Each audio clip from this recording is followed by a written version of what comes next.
The Battle of Mycale was one of the two major battles that ended the Second Persian invasion of Greece during the Greco-Persian Wars. It took place on or about August 27, 479 BC on the slopes of Mount Mycale, on the coast of Ionia, opposite the island of Samos. The battle was fought between an alliance of the Greek city-states, including Sparta, Athens and Corinth, and the Persian Empire of Xerxes I.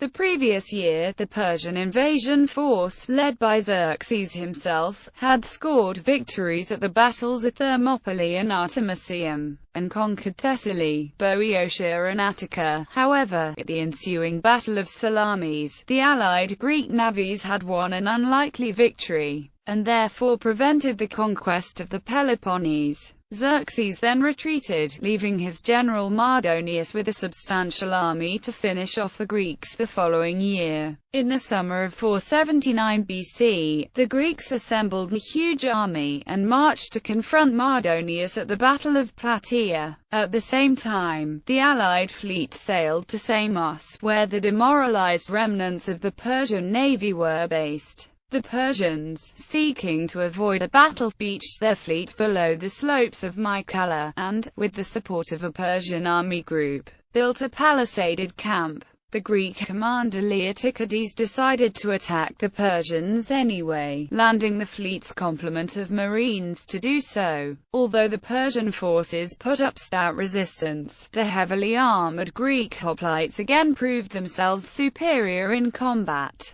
and eventually routed the Persian troops, who fled to their camp. The Ionian Greek contingents in the Persian army defected, and the camp was assailed and a large number of Persians slaughtered. The Persian ships were then captured and burned. The complete destruction of the Persian navy, along with the destruction of Mardonius's army at Plataea, decisively ended the invasion of Greece. After Plataea and Mycale, the allied Greeks would take the offensive against the Persians, marking a new phase of the Greco-Persian Wars. Although Mycale was in every sense a decisive victory, it does not seem to have been attributed the same significances. For example, the Athenian victory at the Battle of Marathon or even the Greek defeat at Thermopylae. Background: the Greek city-states of Athens and Eretria had supported the unsuccessful Ionian revolt against the Persian Empire of Darius I in 499–494 BC. The Persian Empire was still relatively young, and prone to revolts amongst its subject peoples.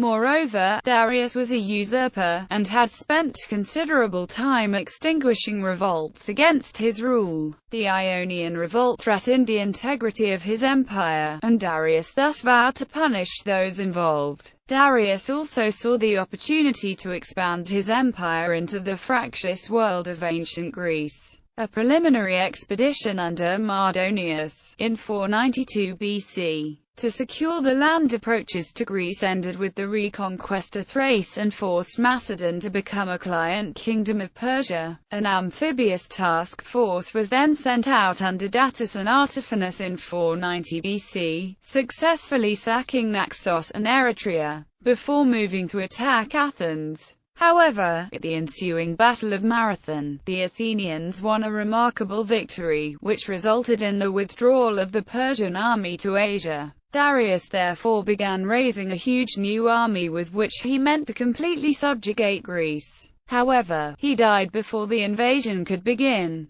The throne of Persia passed to his son Xerxes I, who quickly resumed the preparations for the invasion of Greece, including building 2 pontoon bridges across the Hellespont. In 481 BC, Xerxes sent ambassadors around Greece asking for earth and water as a gesture of their submission, but making the very deliberate omission of Athens and Sparta. Support thus began to coalesce around these two leading states. A congress of city-states met at Corinth in late autumn of 481 BC, and a confederate alliance of Greek city-states was formed. This was remarkable for the disjointed Greek world, especially since many of the city-states in attendance were still technically at war with each other. The Allies initially adopted a strategy of blocking the land and sea approaches to southern Greece. Thus, in August 480 BC, after hearing of Xerxes' approach, a small allied army led by the Spartan king Leonidas I blocked the pass of Thermopylae, whilst an Athenian-dominated navy sailed to the Straits of Artemisium. Famously, the vastly outnumbered Greek army held Thermopylae against the Persians' army for 6 days in total, before being outflanked by a mountain path. Although much of the Greek army retreated, the rearguard, formed of the Spartan and Thespian contingents, was surrounded and annihilated. The simultaneous Battle of Artemisium, consisting of a series of naval encounters, was up to that point a stalemate. However, when news of Thermopylae reached them, they also retreated, since holding the Straits of Artemisium was now a moot point. Following Thermopylae, the Persian army had proceeded to burn and sack the Boeotian cities which had not surrendered, Plataea and Thespia, before taking possession of the now evacuated city of Athens. The allied army, meanwhile, prepared to defend the Isthmus of Corinth.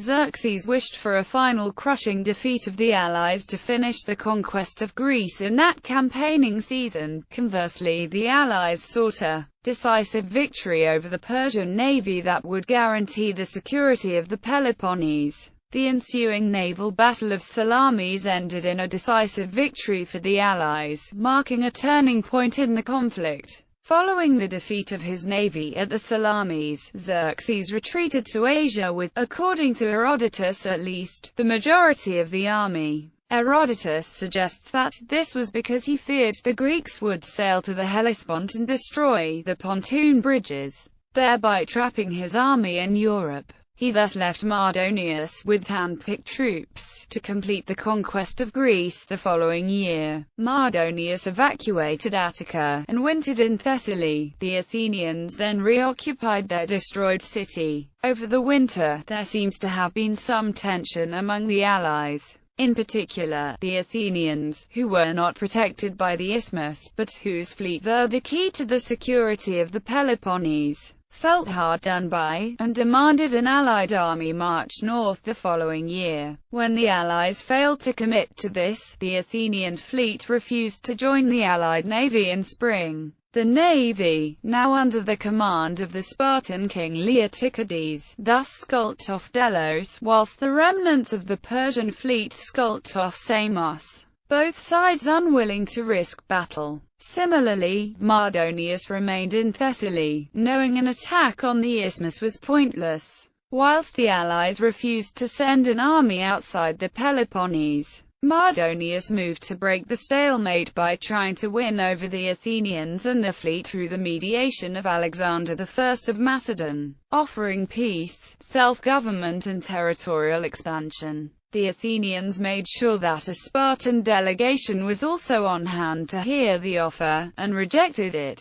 The degree to which we are put in the shadow by the Medes' strength is hardly something you need to bring to our attention. We are already well aware of it. But even so, such is our love of liberty, that we will never surrender. Upon this refusal, the Persians marched south again. Athens was again evacuated and left to the Persians. Mardonius now repeated his offer of peace to the Athenian refugees on Salamis. Athens, along with Megara and Plataea, sent emissaries to Sparta demanding assistance, and threatening to accept the Persian terms if not. According to Herodotus, the Spartans, who were at that time celebrating the festival of Hyacinthus, delayed making a decision until they were persuaded by a guest, Chilios of Tegea, who pointed out the danger to all of Greece if the Athenians surrendered. When the Athenian emissaries delivered an ultimatum to the Spartans the next day, they were amazed to hear that a task force was in fact already en route. The Spartan army was marching to meet the Persians. In response, the Athenian navy under Xanthippus joined with the allied fleet off Delos. They were then approached by a delegation from Samos, who suggested that the Ionian cities would revolt if the allied fleet successfully engaged the Persian fleet. They furthermore pointed out the poor morale and reduced seaworthiness of the Persian fleet. Leotychides decided to attempt this, and sailed for Samos. Prelude. When the Persians heard that the Allied fleet was approaching, they set sail from Samos towards the Ionian mainland. According to Herodotus, this was because they had decided in council that they could not beat the Allies in a naval battle. They sent the Phoenician ships away, and then sailed to the shore near Mount Mycale. Xerxes had left an army there, under the command of Tigranes, to guard Ionia. The Persians beached their ships, built a palisade around them, and prepared to guard the makeshift fort. Finding the Persian fleet gone from Samos, the Allies were thrown into uncertainty. Eventually they resolved that they would sail to the mainland, and equipped themselves for a naval battle. However, when the Allies approached Mycale, the Persians did not attempt to engage them, and remained guarding their camp. Leotychides therefore sailed as close to the camp as possible, and had a herald make an appeal to the Ionians. Men of Ionia, you who hear us, understand what I say. For by no means will the Persians understand anything I charge you with when we join battle. First of all, it is right for each man to remember his freedom, and next the battle cry he be. And let him who hears me tell him who has not heard it. Herodotus suggests that the purpose of this message was twofold. Firstly, to encourage the Ionians, unbeknownst to the Persians, to fight for the Allies, or, if the message became known to the Persians, to make the Persians mistrust the Ionians. Following this appeal, the Allies also beached their ships, and began to prepare to assault the camp.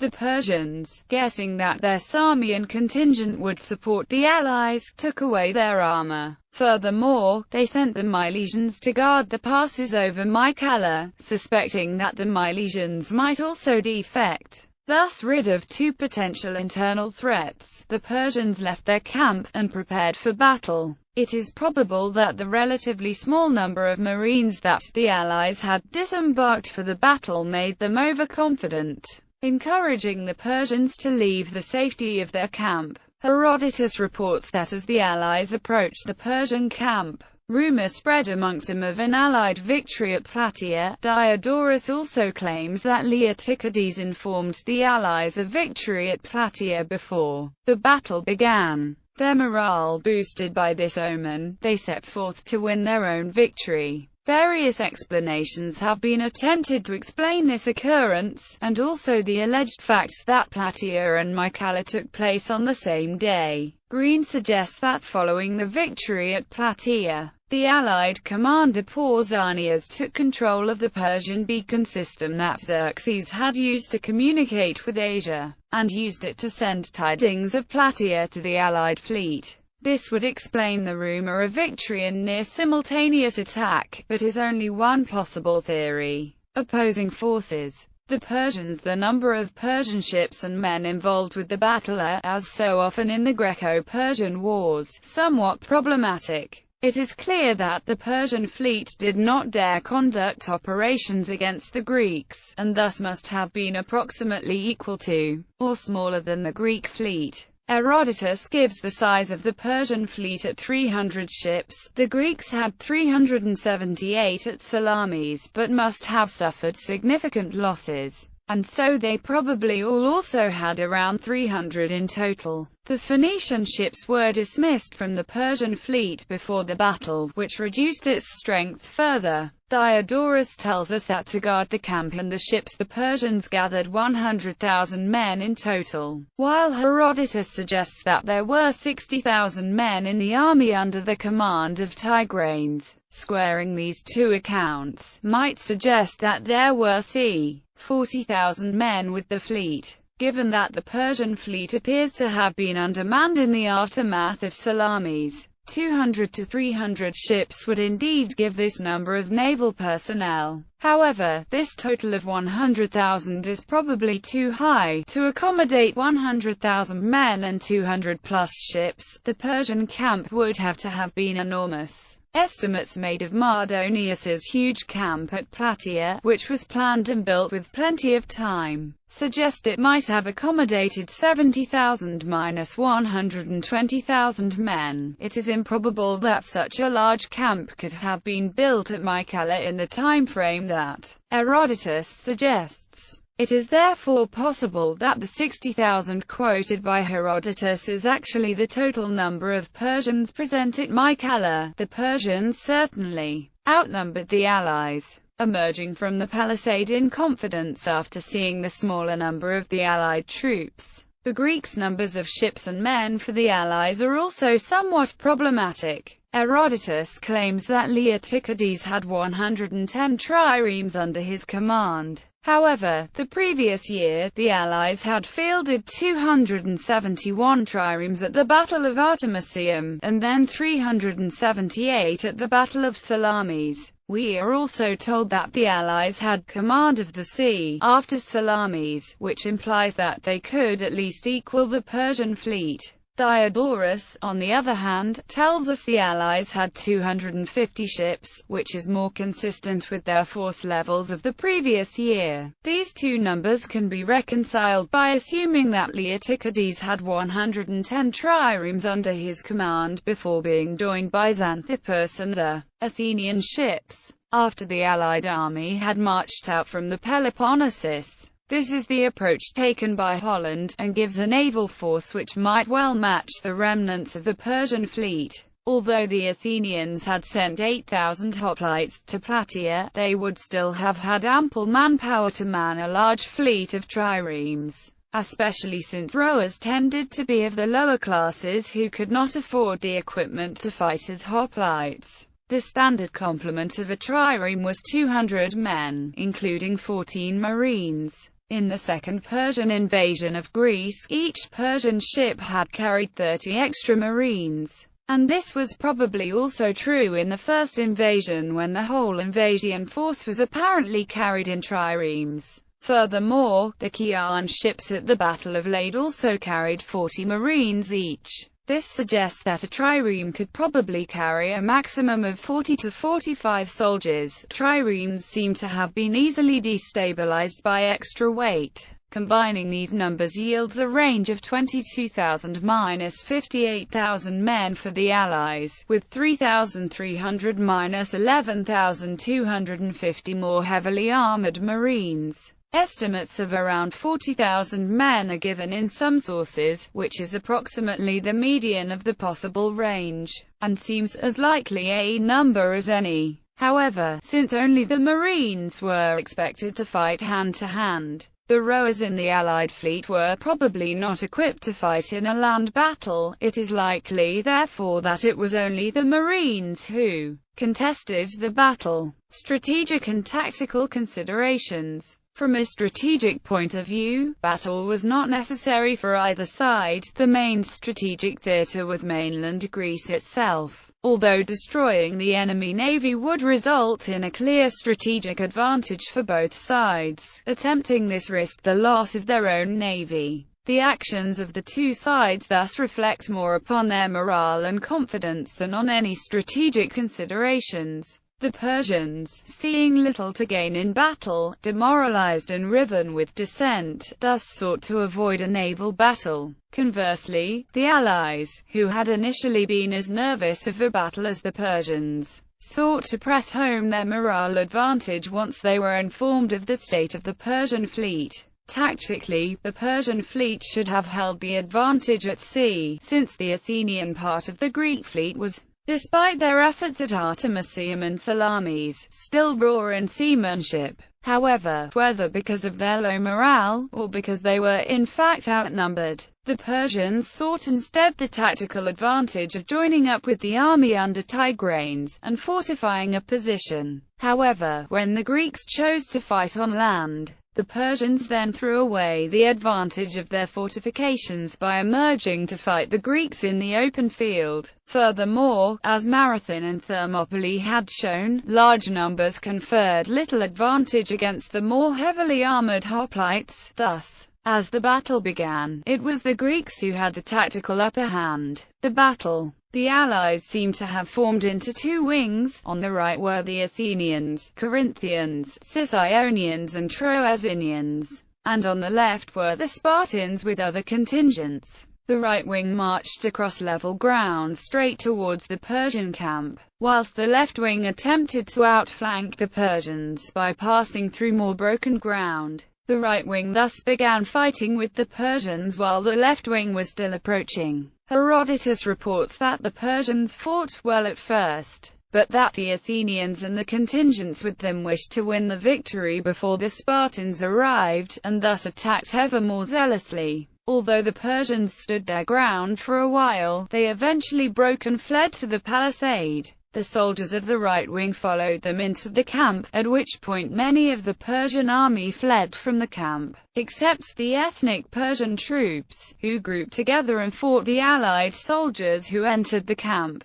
Finally, the left wing arrived, outflanking the camp and falling on the rear of the remaining Persian forces, thereby completing the rout. Herodotus tells us that, on seeing the outcome of the battle hung in the balance, the disarmed Samians had joined in on the side of the allies, doing what they could. This inspired the other Ionian contingents to turn on the Persians as well. At which stage in the battle this happened is not clear. The Samians were presumably not in the main battle line, so it may have been after the Persians retreated to the camp. Meanwhile, the Milesians who were guarding the passes of Mycale also turned on the Persians. At first they misdirected the fleeing Persian contingents so that they ended up back amongst the allied troops. Then, perhaps seeing the outcome of the battle was certain, they began killing the fleeing Persians. Herodotus does not mention specific figures for casualties, merely saying that losses were heavy on both sides. The Cis-Ionians in particular suffered, also losing their general Perillors.